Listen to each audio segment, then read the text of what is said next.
Bien, vamos al sermón en esta oportunidad.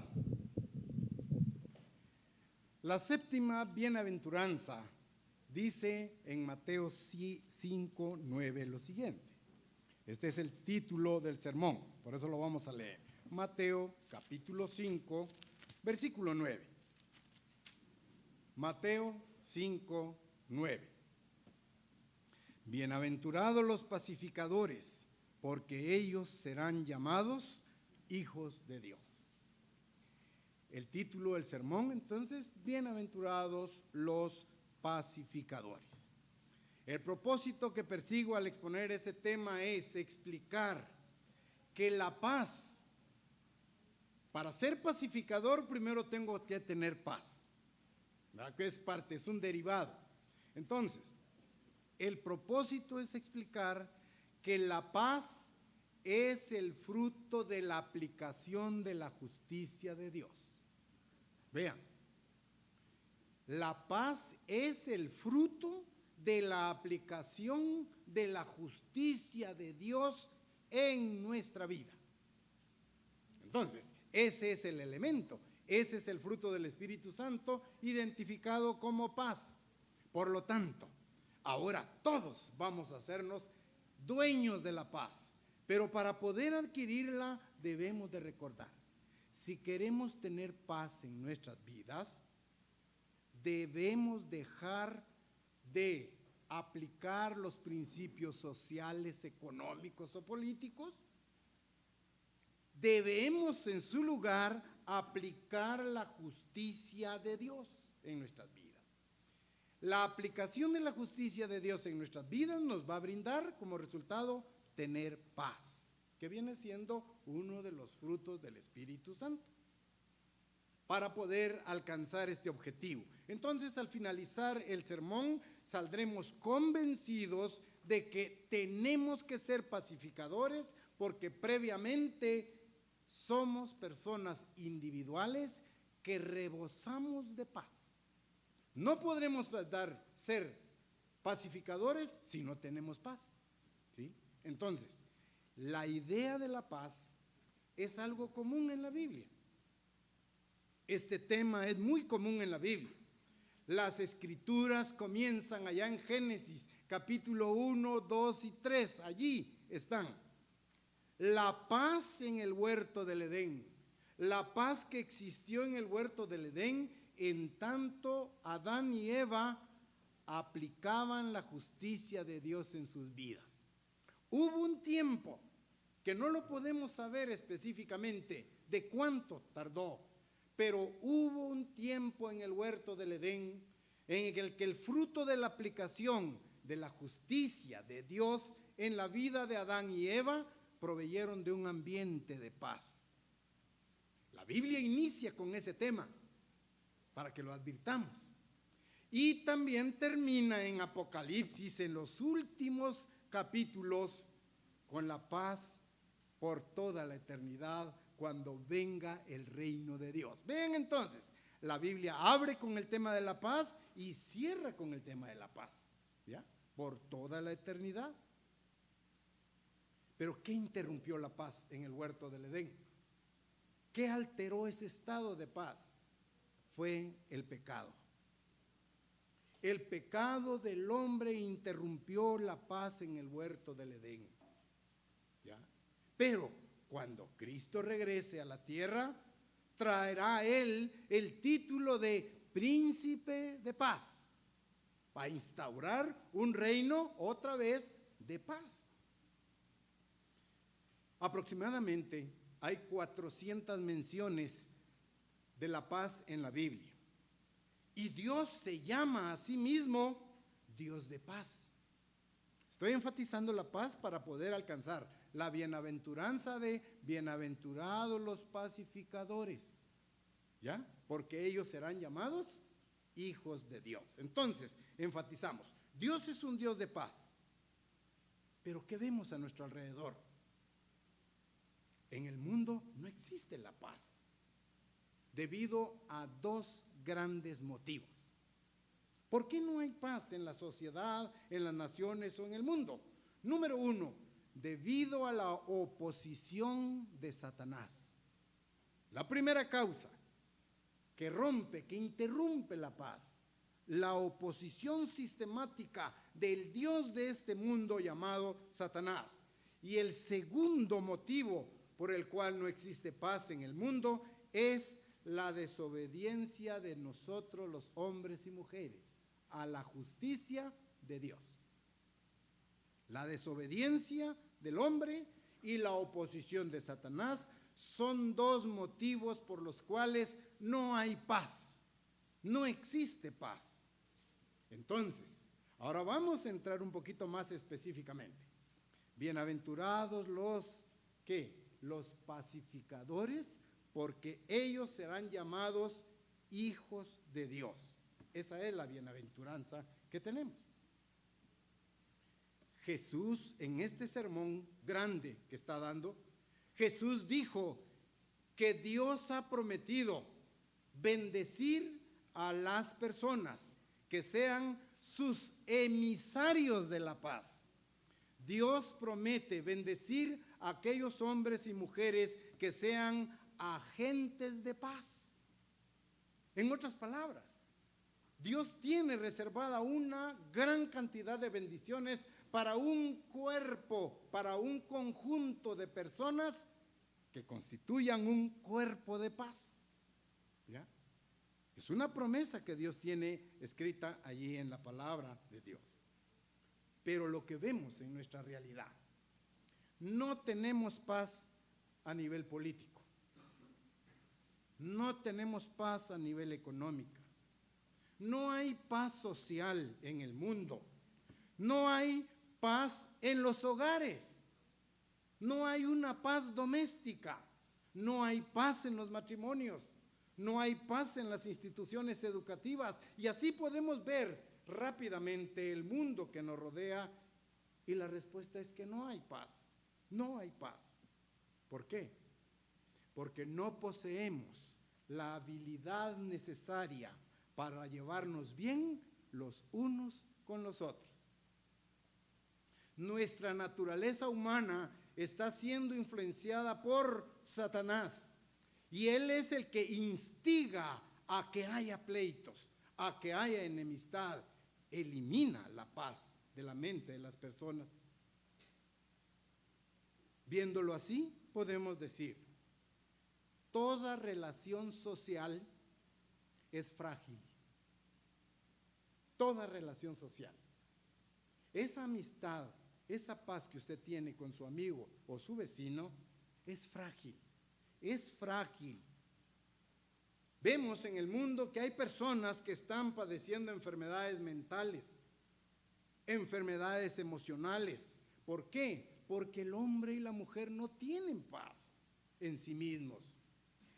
No es un atributo de la naturaleza humana el producir la paz.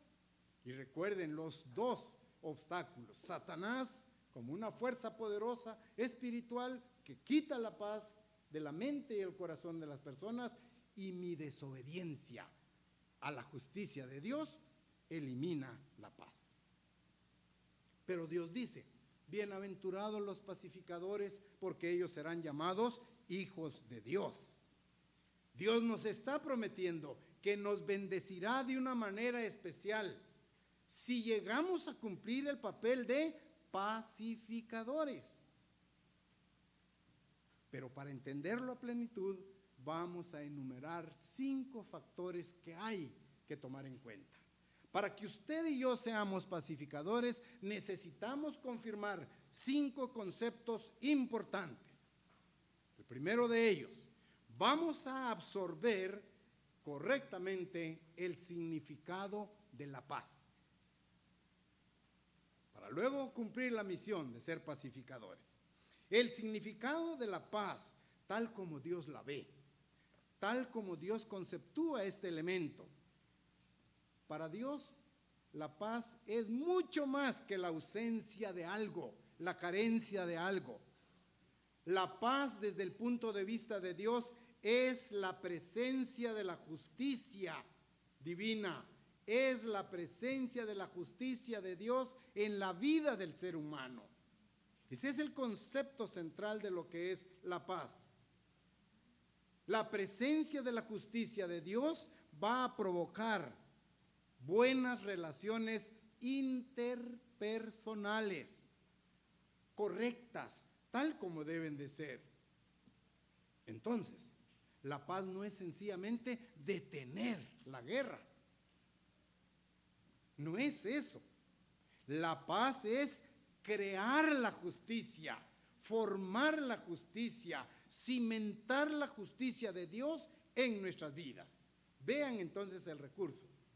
Para tener paz con nosotros mismos, tenemos que fomentar, tenemos que crear, tenemos que hacer desarrollar o aplicar la justicia divina en nuestras vidas. Ustedes han escuchado que dentro de los judíos el saludo entre ellos es shalom, ¿verdad? Un judío le dice a otro shalom, shalom.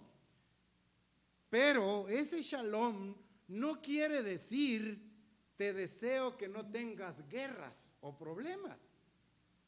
Ese saludo entre los judíos del shalom lo que significa es, lo que lleva como mensaje, shalom es, espero que tengas toda la justicia y toda la bondad que Dios te puede dar. Eso le dice un judío a otro cuando le dice shalom. Recuerden, está mandando el mensaje, decirle, espero que en ti esté la justicia y la bondad que solo Dios puede dar. Ese es el saludo, ese es el mensaje entre ellos. Entonces, la paz se produce cuando usted conoce la verdad. En el momento en que conocemos la verdad de las cosas, la paz se produce. Piensen, entre dos personas que tienen algún litigio, al conocer la verdad del por qué está molesto él con ella, al conocer la verdad, se resuelve el problema. Conociendo la verdad del problema, ¿ya? Se resuelve el problema. Las partes se ponen de acuerdo, llegan a un punto común conociendo la causa, la verdad de la dificultad, ¿ya? Entonces, detener la guerra es como mantener una olla hirviendo. Allí está. Se mantiene latente, latente. Y el momento llegará en que esta olla estalle. Entonces, insisto ahí, la paz se produce cuando se conoce la verdad, la causa. La paz no es una falsa apariencia. La paz que observamos y que nos da la Biblia conquista el problema. Fíjense, la paz conquista el problema. La paz construye puentes, une personas, elimina errores, elimina mentiras y se establece la paz. Vean el concepto que estamos manejando entonces ahí. Pero este hecho de restablecer la paz muchas veces es doloroso, implica angustia, implica esfuerzo de parte de una de, ya sea cónyuges o sean vecinos, pero al final la auténtica paz es posible cuando ambas personas ponen el problema en las manos de Dios. Allí se resuelve, allí llega el momento de paz. El apóstol Santiago dice en el capítulo 3, versículos 17 y 18 lo siguiente. Santiago, capítulo 3, versículos 17 y 18. Repito la cita, Santiago, capítulo 3,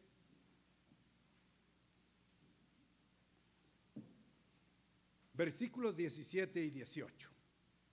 Pero la sabiduría que es de lo alto es primeramente pura, después pacífica, amable, benigna, llena de misericordia y de buenos frutos, sin incertidumbre ni hipocresía.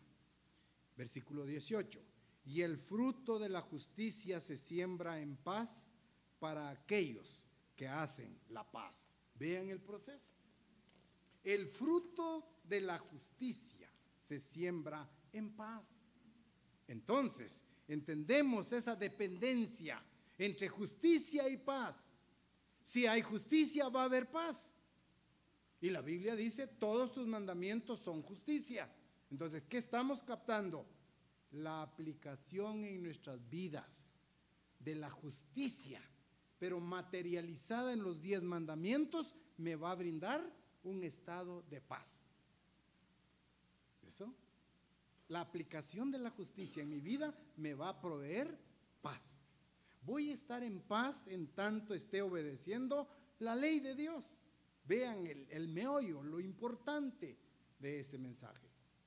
Si vivo la ley de Dios, voy a estar en paz. Si quebranto la ley de Dios, voy a estar en dificultades. No va a haber paz en mi mente. Hebreos capítulo 12, ahí adelante, o atrás, perdón, unas páginas atrás, capítulo 12 de Hebreos, versículo 14. Hebreos 12, 14.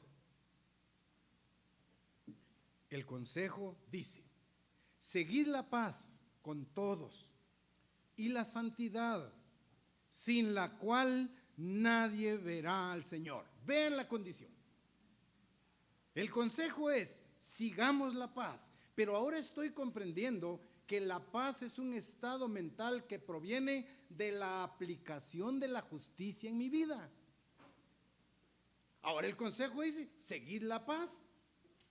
Así, en un paréntesis, sigan obedientemente la ley de Dios. Cumplan obedientemente la ley de Dios. Seguid la paz con todos.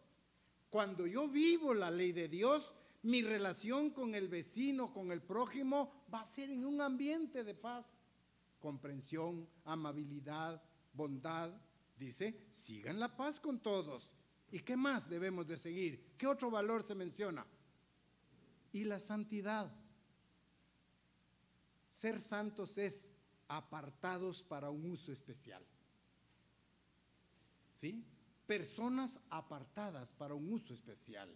Seguir la paz y la santidad, sin la cual nadie verá al Señor. O sea, no podemos estar en comunicación con Dios si no tenemos paz y si no tenemos santidad, lo que dice aquí Pablo. Entonces, no se pueden divorciar los valores siguientes. No se puede divorciar el valor de la paz de la pureza.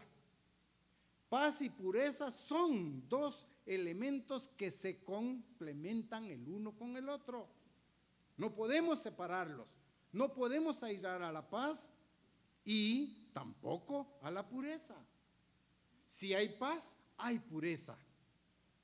Tampoco podemos divorciar los siguientes valores: paz y justicia. ¿Por qué? Porque el concepto que estamos tomando de paz es: la paz es la aplicación de la justicia en nuestra vida, ¿verdad? Entonces no podemos divorciar paz y justicia. Vean la inspiración que Dios le dio a David en el Salmo 85, versículo 10. Salmos 85, versículo 10. Repito, Salmos 85, versículo 10. Vean los valores que se mencionan. Salmos 85, 10. La misericordia y la verdad se encontraron. La justicia y la paz se besaron. Miren la intimidad. Repito, Salmos 85, 10. La misericordia y la verdad se encontraron.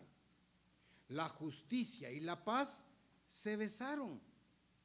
Versículo 11. La verdad brotará de la tierra y la justicia mirará desde los cielos.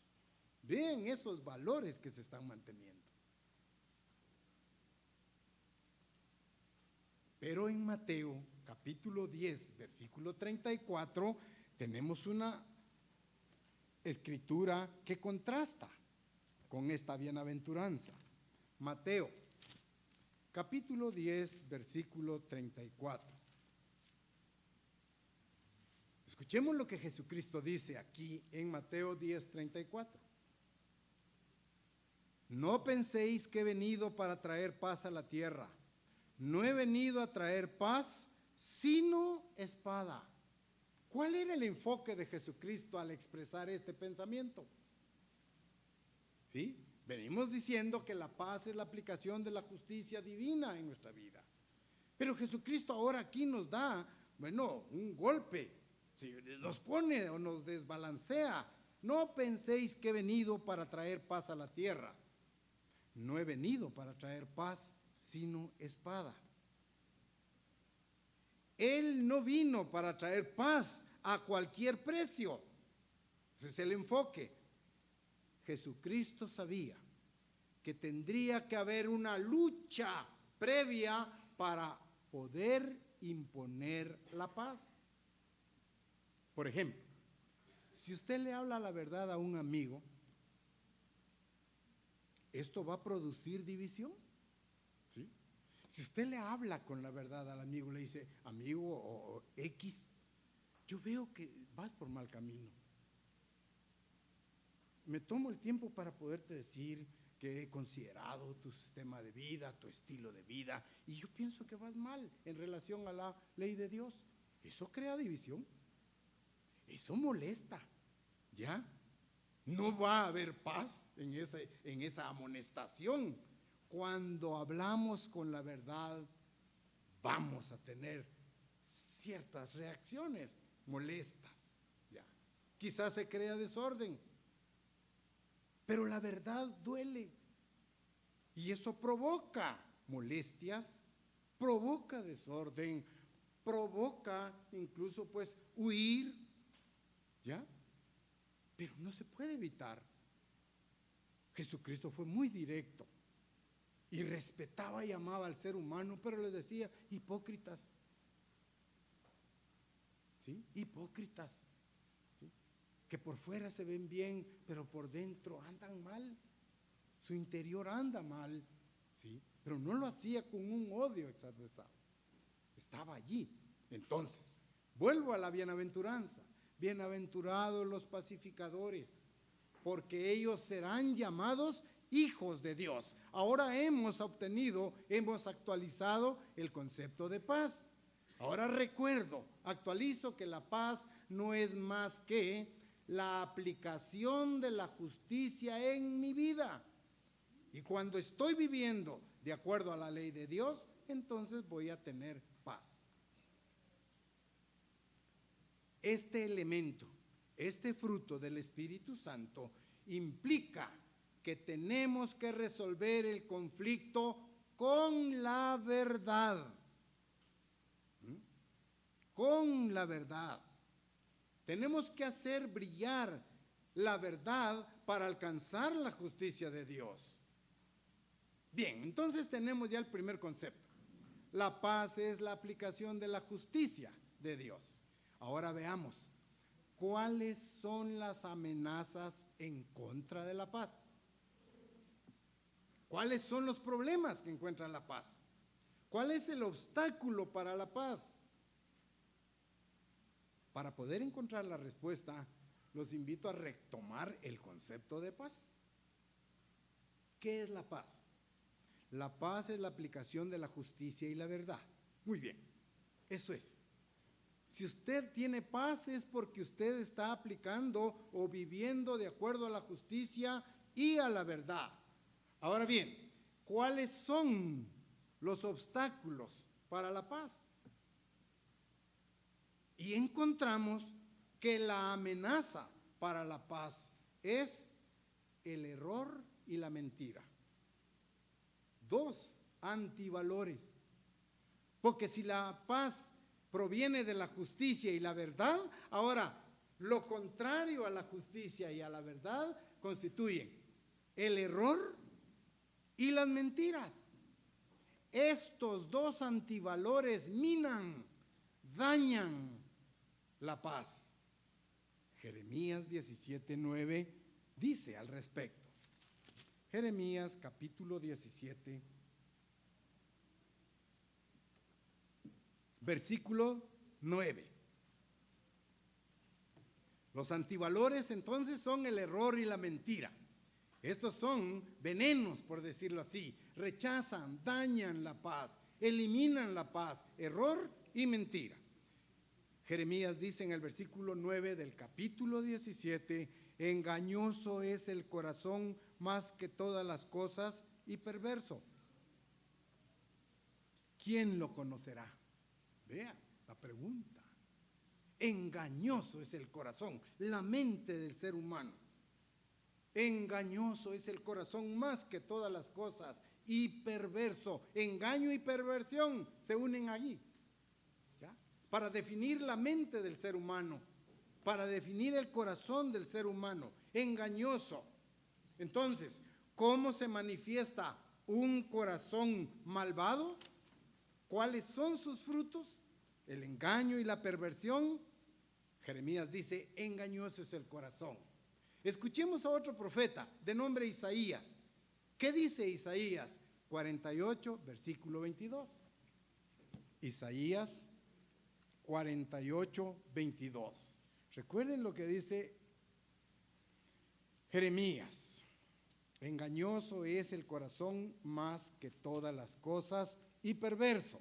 Pero ahora escuchemos el mensaje de Isaías, capítulo 48 y versículo 22. Isaías 48, 22. Vean, engañoso es el corazón y perverso, dice Jeremías. Ahora escuchen el concepto de Isaías. No hay paz para los malos, dijo el Eterno. Vean cómo se complementa. Un profeta dice, engañoso es el corazón. El otro complementa y dice, no hay paz para los malos. Vean la naturaleza humana. El concepto aquí de maldad lo podemos resumir. No hay paz para los que quebrantan la ley de Dios. No hay paz para los que no viven de acuerdo a la justicia. No hay paz para los que no viven de acuerdo a la verdad. ¿Se acuerdan que paz es la aplicación de la justicia y la verdad en nuestras vidas? Entonces vean cómo se complementan los profetas inspirados por Dios. Uno dice, engañoso es el corazón. Y el otro dice, no hay paz para los malos. Corazón engañoso y maldad. Ambos conceptos nos inducen a quebrantar la ley de Dios. El de corazón engañoso está quebrantando la ley de Dios. El malo está quebrantando la ley de Dios. ¿Ya?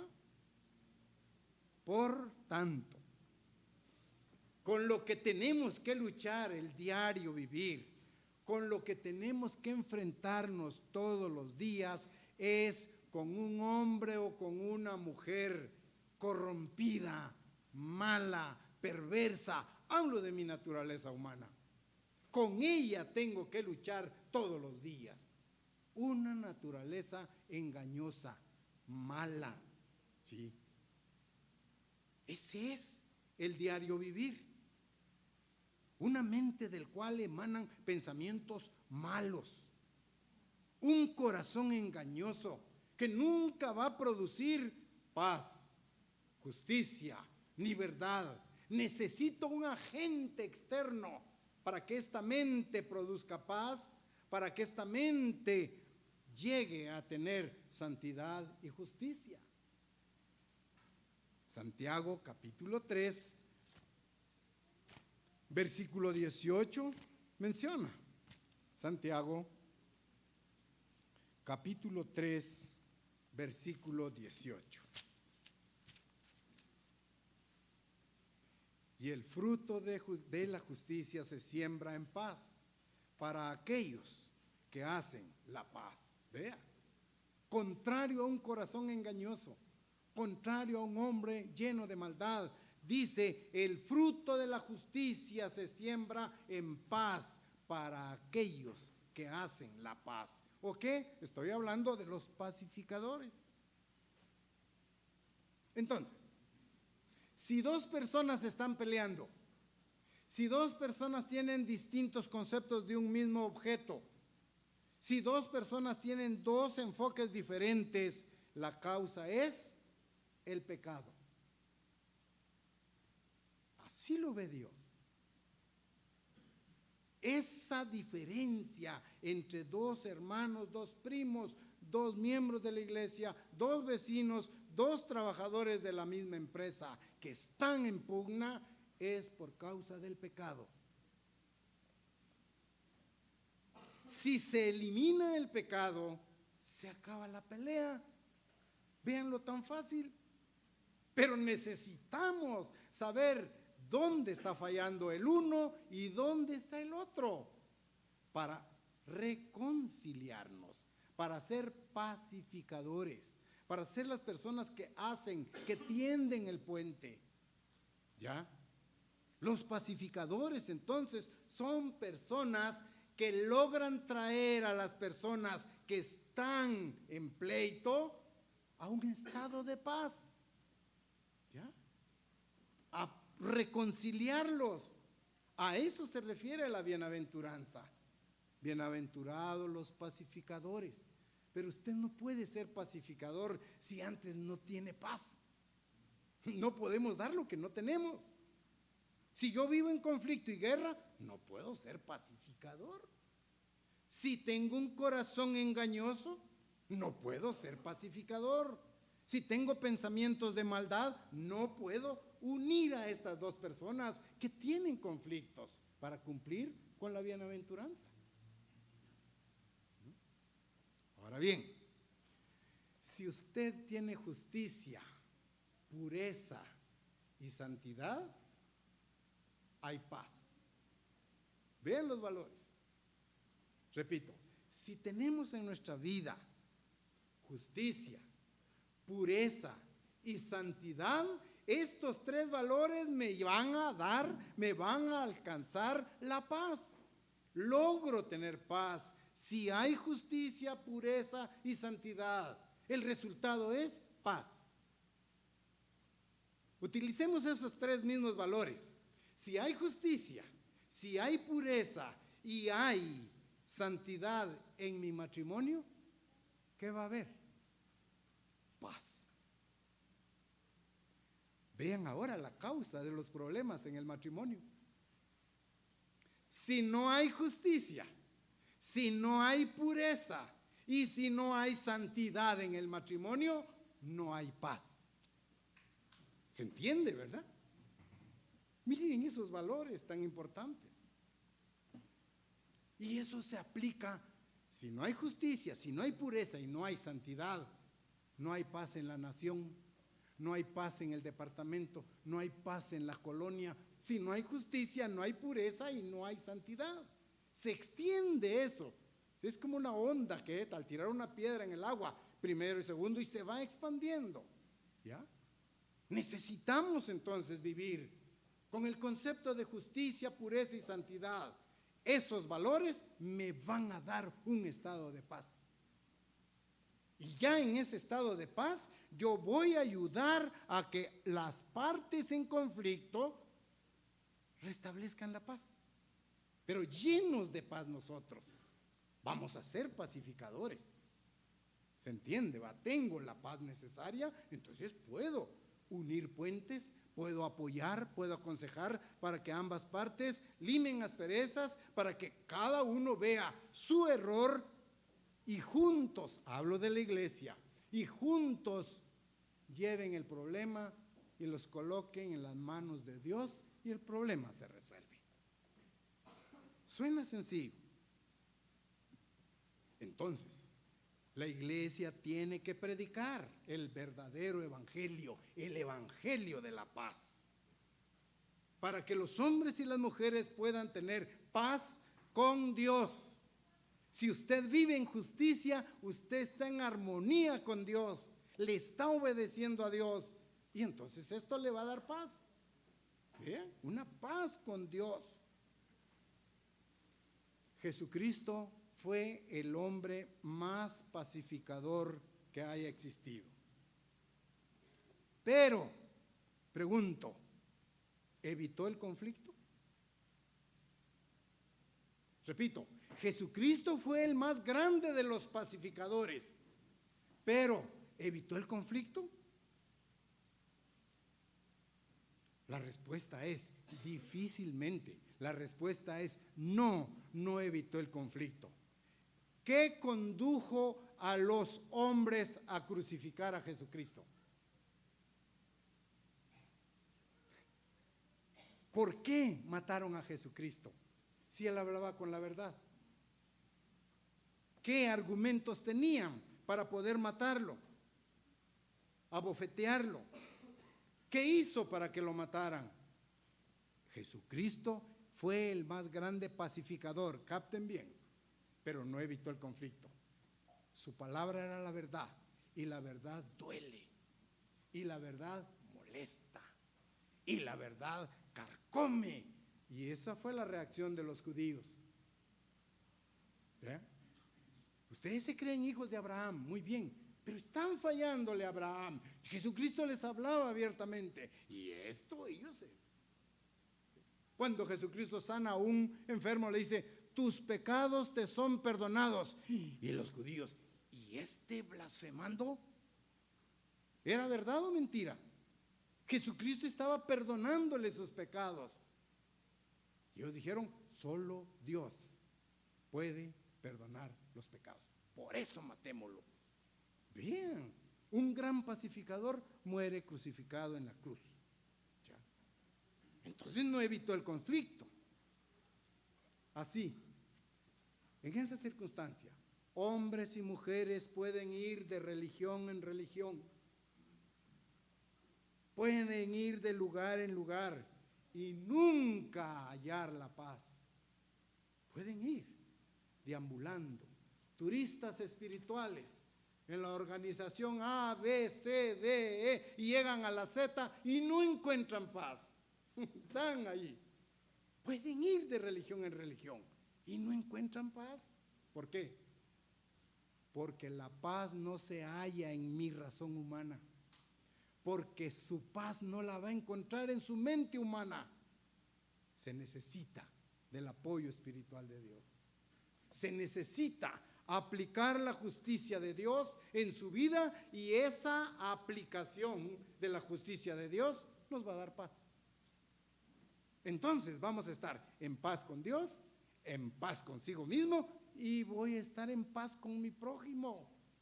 Vean ese triángulo ahí de relaciones sociales. Entendemos quién es el creador de la paz. Primera de Corintios 14:33 lo define. Primera carta a los Corintios, capítulo 14 y versículo 33.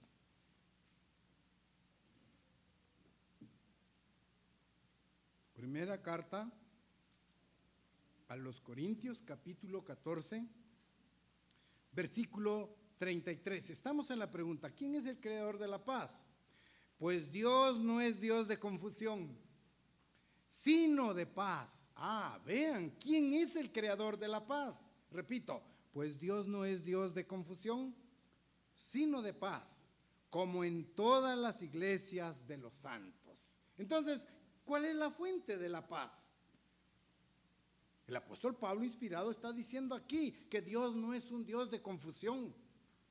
Dios es la fuente, Dios es el que provee de este valor llamado la paz. Él es el autor, Él es el hacedor, es la fuente. Aparte de Él, no va a haber paz. Lo tomamos como premisa para ser pacificadores. Tenemos que tener paz para luego ser pacificadores allí. Romanos capítulo 15, versículo 33. Romanos 15:33. Dios no es autor de confusión, Dios es autor de paz. Ahora Romanos 15:33 sigue instruyéndonos: y el Dios de paz sea con todos vosotros. Amén. Vean la fuente de paz. Y el Dios de paz, leímos ahí, sea con todos vosotros. Pero ya entendí que para tener paz tengo que aplicar la justicia en mi vida. No puedo vivir en paz si no vivo aplicando la justicia divina en mi vida. ¿Ya? Entonces sí, ahora sí comprendo. El Dios de paz sea con todos vosotros. Amén. Segunda carta a los Tesalonicenses. Pablo sigue instruyendo a la iglesia. Segunda de Tesalonicenses, capítulo 3, versículo 16. Segunda de Tesalonicenses 3:16 dice: y el mismo Señor de paz os dé siempre paz en toda manera. El Señor sea con todos vosotros. Vean los enfoques. El Dios de paz sea con todos vosotros, en Romanos. Ahora en Tesalonicenses dice ahí claramente: y el mismo Señor de paz os dé siempre paz en toda manera. Pero para tener paz, yo necesito vivir aplicando la justicia de Dios. Si no, no se cumplen estos objetivos. Hebreos 13:20. Abundan las escrituras, sobre la paz. Hebreos capítulo 13, versículo 20. Y el Dios de paz, que resucitó de los muertos a nuestro Señor Jesucristo, el gran pastor de las ovejas, por la sangre del pacto eterno. Destaquen, absorbamos, abstraigamos el Dios de paz. Y el Dios de paz que resucitó a Jesucristo de los muertos. Entonces, ya conocemos qué es la paz desde el concepto bíblico, la aplicación de la justicia divina en mi vida. Ya sabemos de los dos errores, las dos amenazas en contra de la paz: el error y la mentira. Cuando se vive bajo mentira, no hay paz. Cuando vivo bajo el error, tampoco hay paz. Bien, entonces seguimos avanzando. Conocemos la fuente de la paz. Dios es el Dios de paz. Volviendo a la historia de la humanidad, desde la caída del hombre allá en el huerto del Edén, Génesis 1, los capítulos 1 al 3, el hombre y la mujer no han conocido nunca la paz. Desde el momento en que se quebrantó el pecado, entra a la vida de Adán y Eva, se ausenta la paz. Y vean que estamos siguiendo a los inicios de la humanidad. Entonces usted ve una serie de historias, ¿sí? Una serie de ejemplos en la sociedad que demuestran que odio, rencor, venganza extrema, quizá no la podemos captar a plenitud, pero desde ese momento la paz se ausentó, producto de que Adán y Eva quebrantaron la justicia de Dios en su ley o a través de su ley. La paz se puede recibir como un don, como un regalo de Dios, porque Dios vive en perfecta paz consigo mismo. Efesios 2:14. Efesios capítulo 2, versículo 14. Ahora. Efesios capítulo 2, versículo 14. Pablo, otra vez escribiéndole a la iglesia en Éfeso, les dice: porque Él es nuestra paz, que de ambos pueblos hizo uno, derribando la pared intermedia de separación. ¿Cuál es esa pared? El pecado. ¿Ya? Porque Él es nuestra paz. Él es la perfección de la justicia. Él es el 100% de la aplicación de la justicia. ¿Verdad? Ahora dice, Él es nuestra paz. Vean, viviendo de acuerdo a los mandamientos de Dios, aplicando los mandamientos de Dios en nuestra vida, Él es nuestra paz. Y aquí se refiere también a un tema un poco diferente, porque dice, hizo de ambos pueblos, derribó la pared. Ese es el pecado, la transgresión a la ley de Dios. Dios es el origen de la paz. Dios es la fuente de la paz. Y con esa fuente yo voy a ser pacificador. O sea, voy a colaborar para que mis hermanos que están en conflicto restablezcan la verdadera paz. Pero yo estoy lleno de paz. Y con ese ingrediente voy a provocar que ese sistema de pleitos, guerras o conceptos diferentes entre ambas personas, dos, bueno, vengan a poner su problema delante de Dios, pero usted va a ser el puente. Usted va a ser quien va a derribar esa situación, ¿ya? En base a la justicia divina allí. Dios no desea que vivamos en conflicto.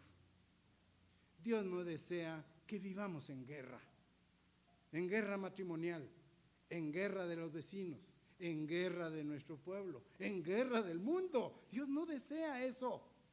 ¿Ya? ¿Por qué? Porque Él es la fuente de paz.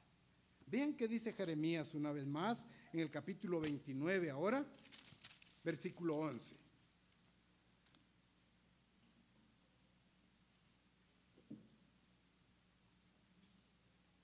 Jeremías, capítulo 29, versículo 11. Dios no desea el conflicto. Vamos con eso en mente. Dios no desea el conflicto. Versículo 11, capítulo 29. Vean, porque yo sé los pensamientos que tengo acerca de vosotros. Miren el pensamiento de Dios. Porque yo sé los pensamientos que tengo acerca de vosotros, dice el Eterno, pensamientos de paz. Miren qué desea Dios para nosotros. Pensamientos de paz y no de mal, para daros el fin que esperáis. ¿Qué es lo que Dios tiene en mente para nosotros? ¿Qué es lo que Él desea vehementemente? Que usted y yo vivamos en paz. Miren cuáles son los pensamientos de Él, la intención, el propósito de Dios. Que usted tenga paz en su mente, que usted tenga paz en su corazón. Y llena de paz va a producir, va a extender esos frutos.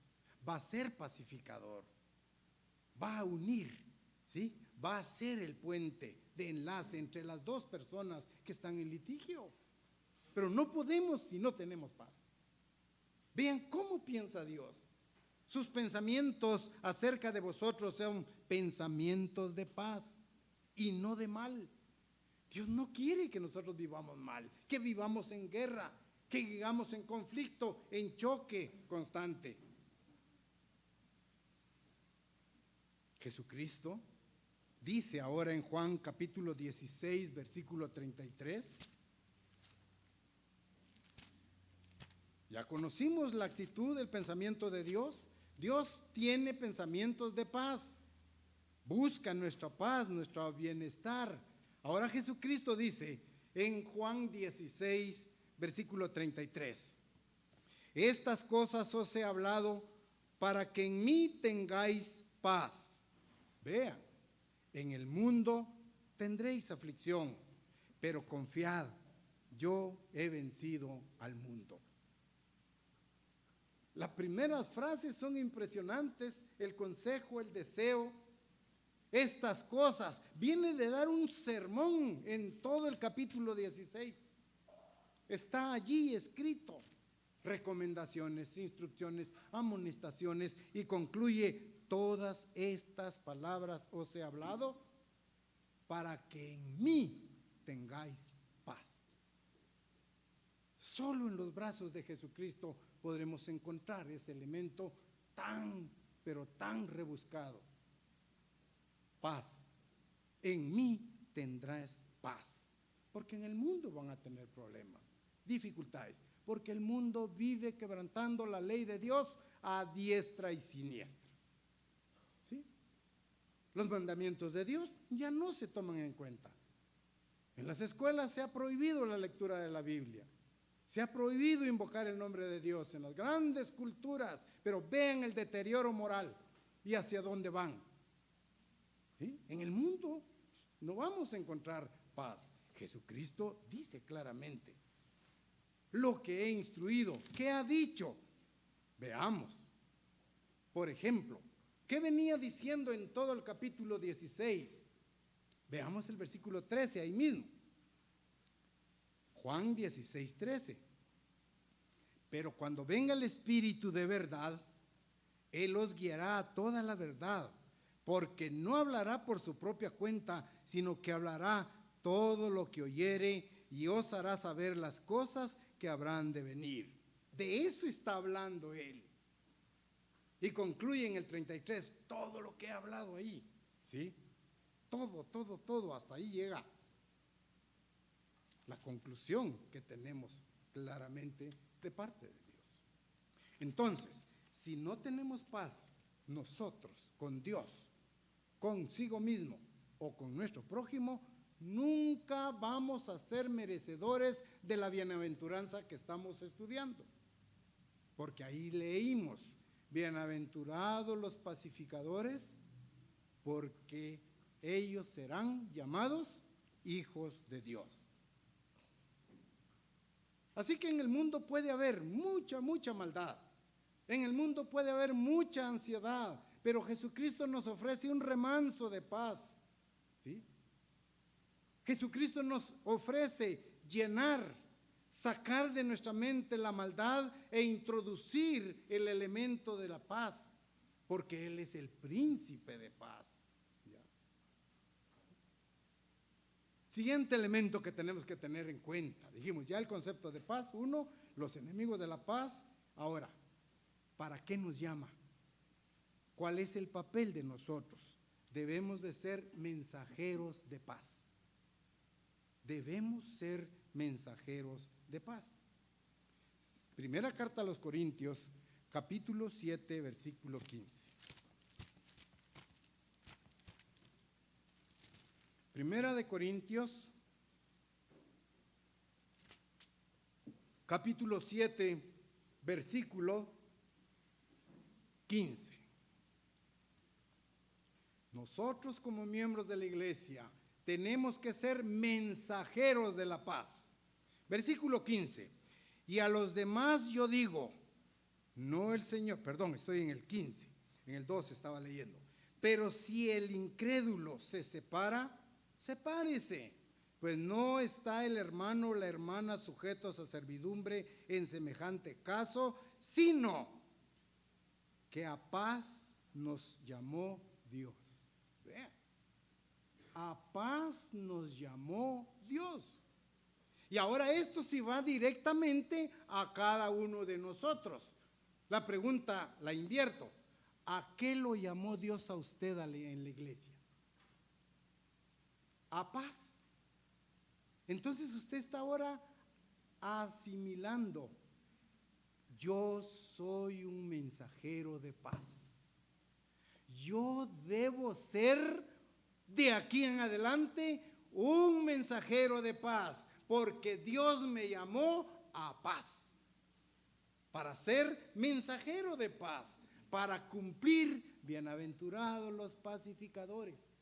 Ahora sabemos que Dios nos ha llamado a paz, a vivir en paz, a aplicar la ley de Dios, a obedecer sus mandamientos. Y en esa condición encaja la última parte del versículo 15. Sino que a paz nos llamó Dios. No nos llamó para ser aquella persona que crea conflictos. Usted no está aquí en la iglesia para crear conflictos, para señalar, para criticar, para censurar. No se confunda. Usted fue llamado a paz, para ser mensajero de paz. Entonces todos vamos a formar el cuerpo de paz. Acuérdense que hubo una institución de los Estados Unidos, ¿verdad?, con ese nombre. Cuerpo de paz. La iglesia. Todos somos llamados a paz. Por lo tanto, hoy salgo yo con mi título. Soy un mensajero de paz. Porque estoy viviendo, aplicando la justicia divina en mi vida. Esa es la meta común. Todos vamos a salir con ese estandarte ahora aquí, mensajeros de paz. Y cuando se presente la oportunidad de que entre dos compañeros de trabajo estén en pleito, usted los va a poder hacer reconciliar, porque está lleno de paz.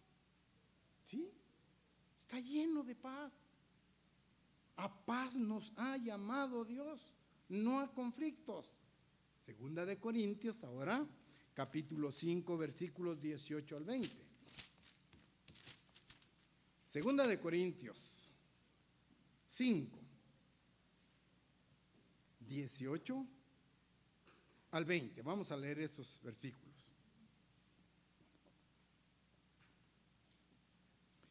Y todo esto proviene de Dios, quien nos reconcilió consigo mismo por Cristo y nos dio el ministerio de la reconciliación, que Dios estaba en Cristo reconciliando consigo al mundo, no tomándoles en cuenta a los hombres sus pecados, y nos encargó a nosotros, escuchen, nos encargó a nosotros, ahí con mayúscula, a cada uno de nosotros, nos encargó a nosotros, ¿qué? Ahí está clara la misión. No podemos evadirla. No podemos decir, eso no va conmigo. Entonces, ¿por qué estamos en la iglesia? Leo el versículo 19, que Dios estaba en Cristo, reconciliando consigo al mundo, no tomándoles en cuenta a los hombres sus pecados, y nos encargó a nosotros la palabra de la reconciliación. Y ahí empata, encaja perfectamente. Bienaventurados los pacificadores, porque serán llamados hijos de Dios. ¿A qué ha sido llamado? ¿Cuál es nuestra responsabilidad? ¿Cuál es el encargo de parte de Dios para nosotros? La reconciliación entre los hermanos. Dios no quiere que haya pleitos. Dios quiere que usted utilice el ministerio, el servicio de la reconciliación. ¿Ya? Sigo leyendo, versículo 20.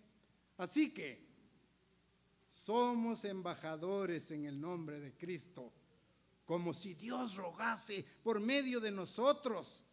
Os rogamos en nombre de Cristo, reconciliados con Dios. ¿Qué más se puede pedir? ¿No creen ustedes que es una gran bendición entender esto? ¿A qué hemos sido llamados? A paz. A usar el ministerio. Ministrar es servir. El ministerio de la reconciliación. ¿Ya? Pero primero me tengo que reconciliar ¿con quién? Con Dios. Segundo, conmigo mismo.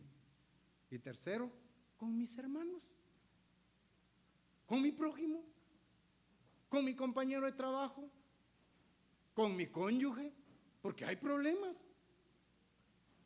con mis hijos, porque hay problemas con mis hijos, con mis nietos, hay problemas con los nietos, pero hemos sido llamados a ser embajadores en nombre, por la autoridad de Cristo, como si Dios rogase por medio suyo, por medio mío. Es un ruego que se hace, no es una imposición, tiene que entrar por el entendimiento. ¿Ya?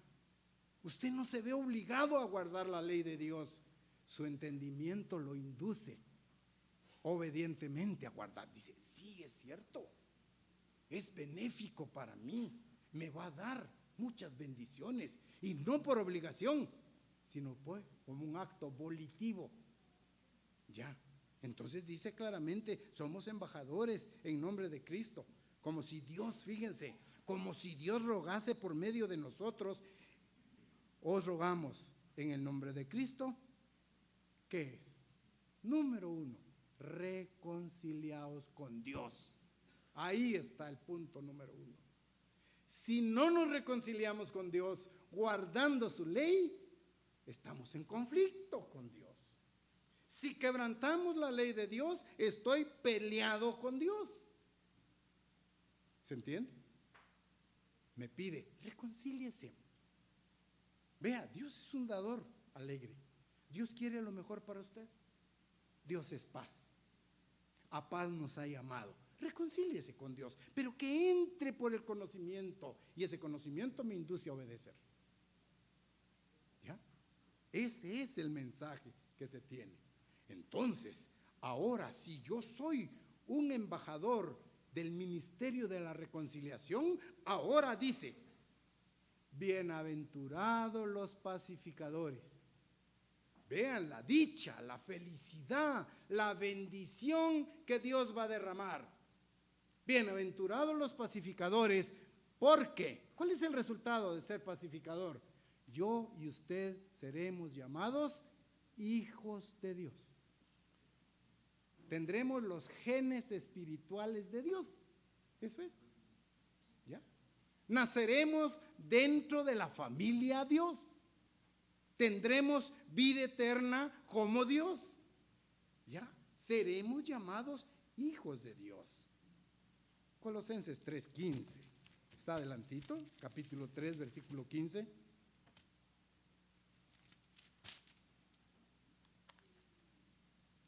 Y la paz de Dios gobierne en vuestros corazones, a la que asimismo fuisteis llamados en un solo cuerpo, y sed agradecidos. La paz de Dios gobierne vuestros corazones. ¿Qué entendemos de ese versículo? La paz de Dios gobierne, obedeciendo la ley de Dios, aplicando la justicia de Dios. Entonces la paz de Dios va a regir mi vida, va a gobernar mi corazón, mis pensamientos. Filipenses 4, versículo 7. Filipenses 4, versículo 7. Y la paz de Dios, que sobrepasa todo entendimiento, guardará vuestros corazones y vuestros pensamientos en Cristo Jesús. Allí dentro de, ¿sí? Vamos a ser introducidos dentro de la mente de Cristo Jesús. Entonces, como pacificador, ¿qué debo hacer? 3 cosas. 1, hacer la paz con Dios. ¿Qué debo hacer para ser pacificador? Estar en paz con Dios, estar en paz conmigo mismo y estar en paz con mis hermanos. 3 pasos fundamentales. Cumpliéndolos, entonces yo voy a recibir la bendición. La bienaventuranza número 7 del Sermón del Monte de Jesucristo. Si estoy en paz con Dios, consigo mismo y con mi prójimo, entonces para mí será la bendición. Bienaventurados los pacificadores, porque ellos serán llamados hijos de Dios. ¿Estamos convencidos entonces de hacer la paz con Dios? Tenemos que aceptar que en una de las etapas de nuestra vida hemos estado en guerra en contra de Dios, cuando quebrantamos sus mandamientos. En el momento en que usted y yo pecamos, entramos en guerra con Dios, entramos en conflicto con Dios, porque estamos quebrantando sus mandamientos. Ya no hay comunicación ideal. Ahora hay un muro, una pared que nos separa de Él, el pecado. En esa condición, derribando el pecado, obedeciendo la ley de Dios, entro ahora a estar en paz con Dios, y esa paz me va a hacer vivir en paz consigo mismo. Ya mi conciencia no me va a acusar de mi maldad, y esto me va a dar la cualidad de ser pacificador, de unir a los hermanos que están en conflicto.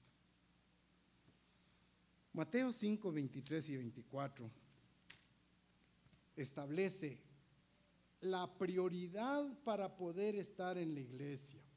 Mateo capítulo 5, que es parte del Sermón del Monte. Mateo 5, versículos 23 y 24. No es fácil ser pacificador.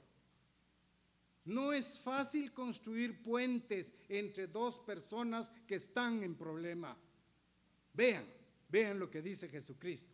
Mateo 5, versículos 23 y 24. Por tanto, si traes tu ofrenda al altar y allí te acuerdas de que tu hermano tiene algo contra ti, deja allí tu ofrenda delante del altar y anda. Vean la orden. Anda.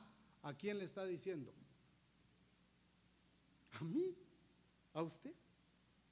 Anda. ¿Y qué más debo hacer? Reconcíliate primero con tu hermano y entonces ven y presenta tu ofrenda. La manera de resolver los problemas ahí.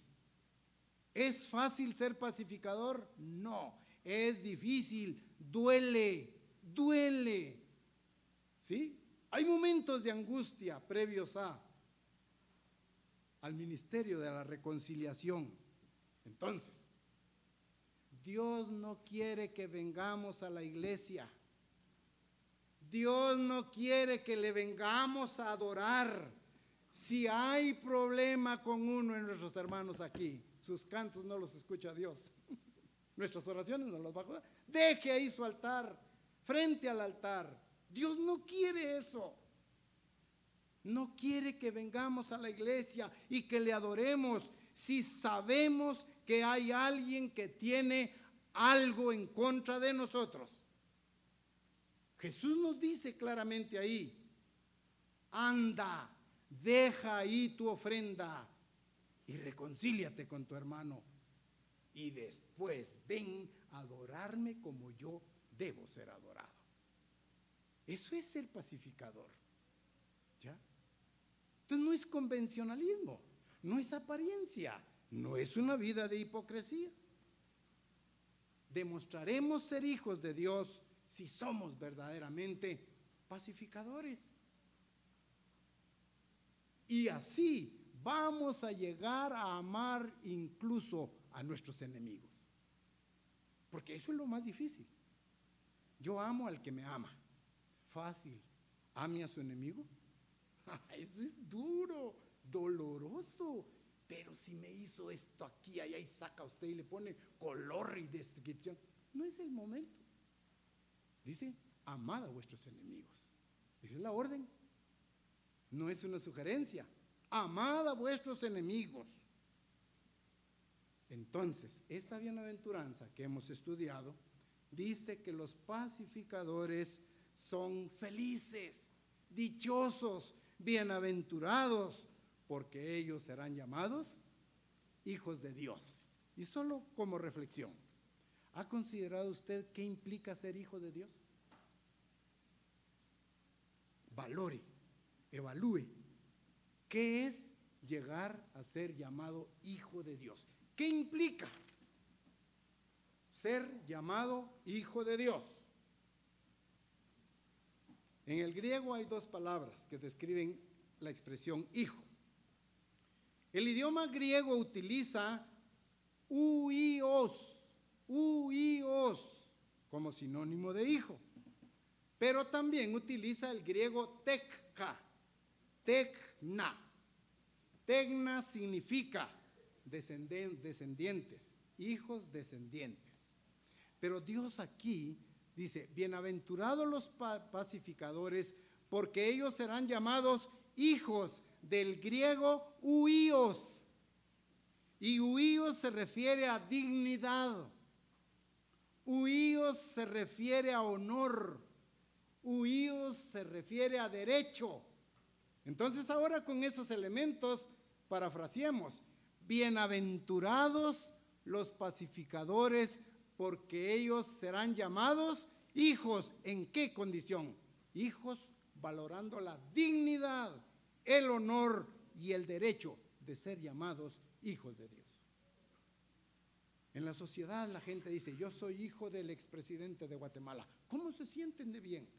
Ahora usted, Si usted es llamado hijo de Dios, evalúe la dignidad, evalúe el honor de ser llamado hijo de Dios. Evalúe el derecho que Dios nos da a ser llamados hijos de Dios.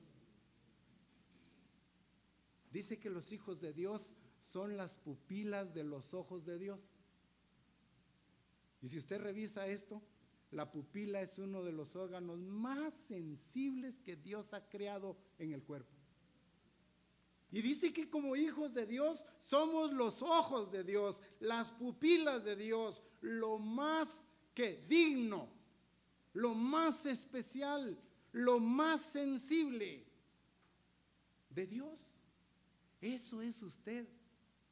Eso somos nosotros en la iglesia, los ojos de Dios. Por lo tanto, hermanos, al analizar esta bienaventuranza, hemos reconfirmado que la paz no es más que la aplicación de la justicia en nuestra vida. Que la paz, la fuente de la paz, la constituye Dios. Que hemos sido llamados para ser mensajeros de paz. Que hemos sido llamados para ser mensajeros del ministerio de la reconciliación entre hermanos. Y en esa condición, para nosotros está la bienaventuranza de Mateo 5:9. Bienaventurados los pacificadores, porque ellos serán llamados hijos de Dios. Qué gran dignidad, qué gran honor ser llamados hijos de Dios. Procuremos entonces llegar a alcanzar esa promesa, siendo verdaderamente pacificadores.